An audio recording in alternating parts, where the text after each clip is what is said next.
के सामने एक छोटी सी कहानी, नई सोच। कहानी का शीर्षक है नई सोच। खाली कहानी सुनाने से पहले मैं बताना चाहता हूँ कि चूँकि यात्री जी के जन्मदिन के उपलक्ष्य में ये कथा संवाद हो रहा है और मैं भी कथा रंग परिवार का एक सदस्य होने के नाते मैं इस पाठशाला का सदस्य शिष्य भी हूँ। इसी रूप से मैंने जो कुछ सीखा इसी सीखा है, वरना उससे पहले मैं कहानी नहीं लिखता था। तो यदि कोई गलती हो तो क्षमा कर देना। कानपुर के तंबाकू व्यापारी राम स्वरूप का लड़का गप्पू गप मारने में पूरे शहर में जाने जाता था।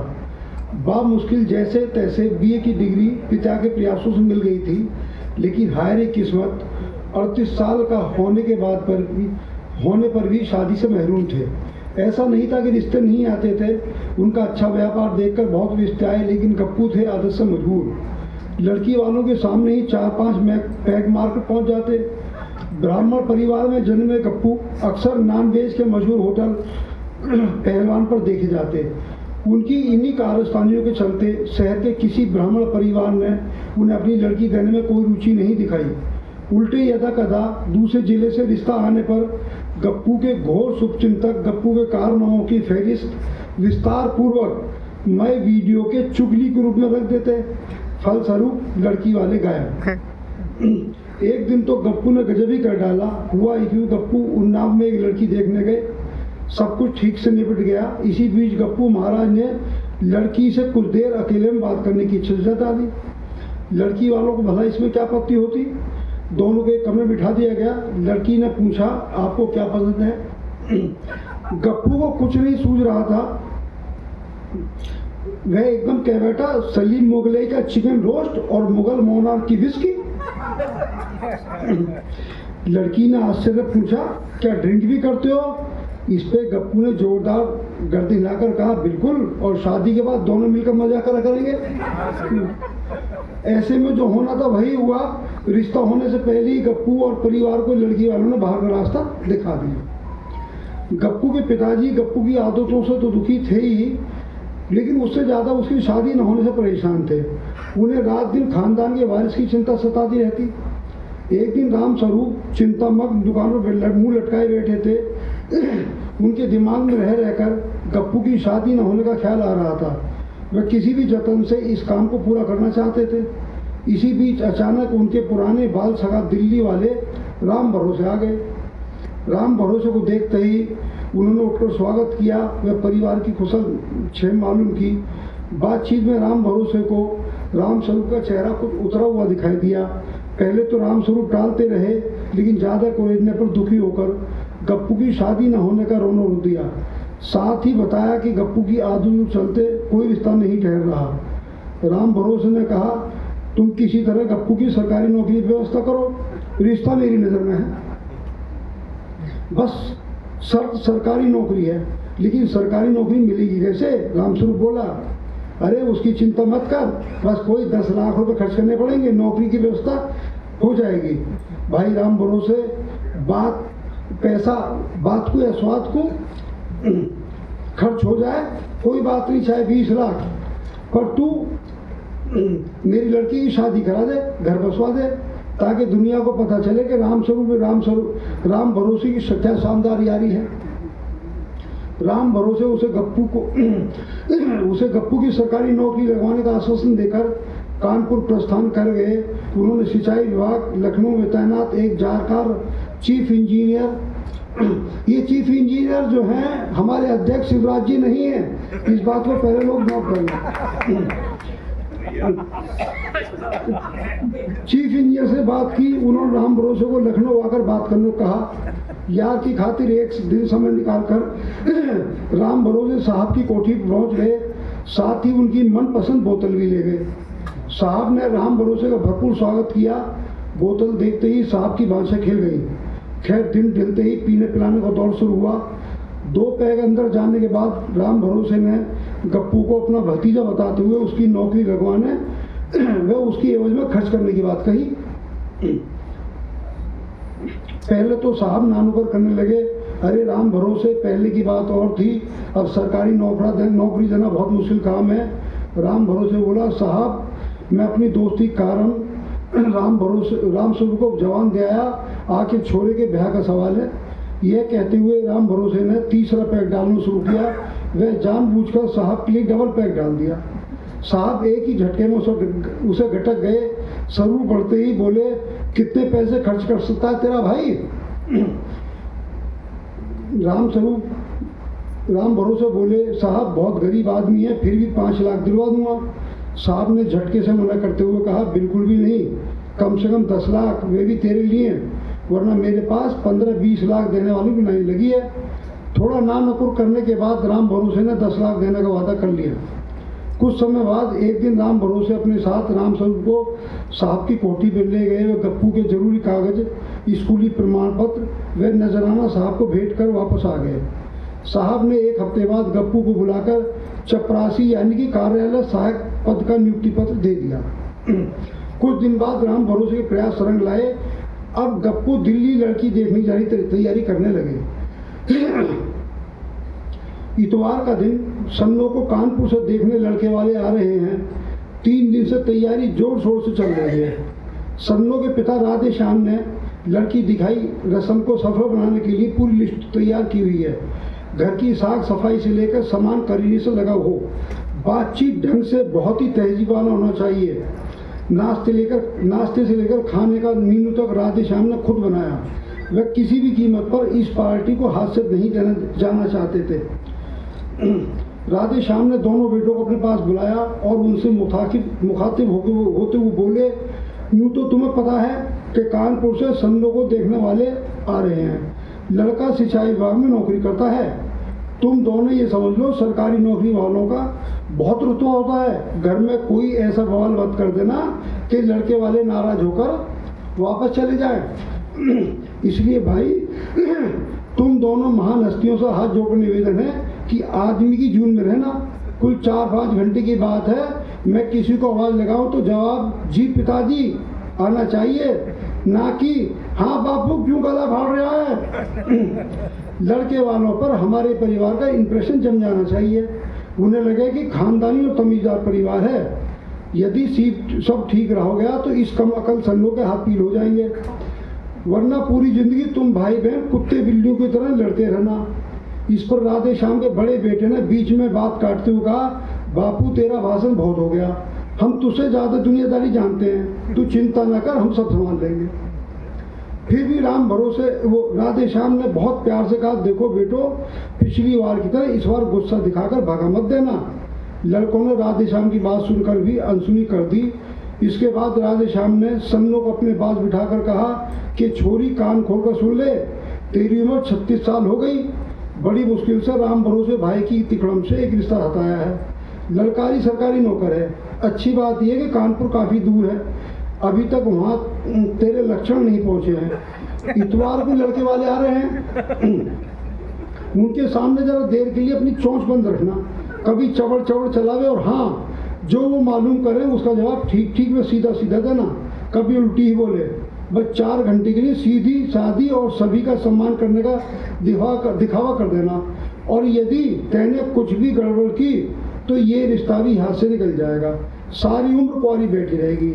सन्नो बापू की बात पर भड़क उठी और चीखते हुए बोली, साफ कह देती हूँ, यदि मुझसे किसी ने टेढ़ी बात की तो मुंह तोड़ दूंगी। मैं किसी से न डरने वाली। सन्नो को ज्यादा समझाना या कुछ कहने की हिम्मत तो राधे श्याम क्या उसकी माँ और भाइयों की भी नहीं थी। राधे श्याम अपना समूह लेकर रह गया। नियत समय पर राधे श्याम की भाग दौड़ में हाय तौबा के परिणाम स्वरूप राम स्वरूप के घर का कोना कोना चमक रहा था। उल्टे सीधे जहाँ था बेतरकीब पड़ा सामान करीने से लग चुका था या गायब था। आज लड़के वाले आ रहे थे। राधे श्याम और शीला के चेहरे पे चिंता के भाव स्पष्ट नजर आ रहे थे। वह प्रभु से बार बार प्रार्थना कर रहे थे कि इस बार कोई गड़बड़ न हो। कानपुर से आने वाली गाड़ी 2 घंटे लेट पहुंची। इतने देर तक राधे श्याम व शीला की जान लटकी रही। वे जल्दी से जल्दी लड़की दिखाई की रस्म पूरी कर देना चाहते थे। आने वाले अतिथियों में लड़के के साथ उसके मम्मी पापा व एक बहन एवं मामा मामी थे। राधे श्याम परिवार ने बड़ी शालीनता से सबका स्वागत किया। वे कुशल मंगल पूछी। कुछ देर बाद सन्नो को उसकी सहेली लड़की वालों के बीच चाय की ट्रे लेकर आई। पूरी तरह साड़ी में लिपटी सन्नो बहुत ही सुंदर व सुशील दिख रही थी। ब्यूटी पार्लर ने उसको सजाने संवारने में कोई कसर नहीं छोड़ी थी। वह शर्माते हुए खाली कुर्सी बैठ गई। लड़की की माँ ने पहला सवाल किया, कहाँ तक पढ़ी हो? मैंने होम साइंस से बीए किया है, सन्नो से आहिस्ता से जवाब दिया। वेरी गुड, क्या क्या बना लेती हो? मैगी, कॉफ़ी, चाय, पास्ता सब बना लेती हो। सब्जी दाल में क्या बनाती हो? मुझे सब्जी दाल फाल पसंद ना है। तो बिटिया खाने में क्या पसंद है? आपको लड़की की मामी ने सवाल दागा, लड़की की मामी ने सवाल दागा। सन्नो ने शर्माते हुए अपनी अम्मा की तरफ देखा। अम्मा बता दूं? अम्मा ने उसे इशारे से समझाने की कोशिश की। लेकिन लड़के की माँ ने सन्नो को उत्साहित करते हुए कहा, बता दो बिटिया बता दो, हमसे कैसी शर्म। इस पर सन्नो के उत्साह के साथ बोली, हमें चिकन बहुत पसंद है, लेकिन अम्मा बनाती ही नहीं। सन्नो के कहते ही राधे श्याम का कलेजा बैठ गया। वह सोचकर परेशान हुए कि इस कम अलग लड़की ने सारे किए किराए पानी फेर दिया। अभी रिश्ता भी गया हाथ से। उनकी तंद्रा जब भंग हुई, जब उधर से पुनः सवाल उछाला गया, फिर कैसे मिलता खाने के लिए? वो तो मेरा दोस्त है ना राकेश, मैं कभी कभी जनता चिकन वाले के यहाँ से ला कर देता है। सन्नो के इतना कहते ही सन्नाटा छा गया। गप्पू की अम्मा शुद्ध शाकाहारी व पुराने विचारों की धर्मवीरू महिला थी। उसका माथा ठनका और पूछा, लल्ली राकेश कौन है? मेरा दोस्त है, और कौन खिलाएगा मुझे? क्या छोरों से भी दोस्ती करे है? इस पर सन्नो ने तुरंत कर जवाब दिया, अभी से सुन लो, मैं मॉडर्न जमाने की लड़की हूँ। मेरे कई दोस्त लड़के हैं, हम खूब घूमते हैं, मस्ती करते हैं।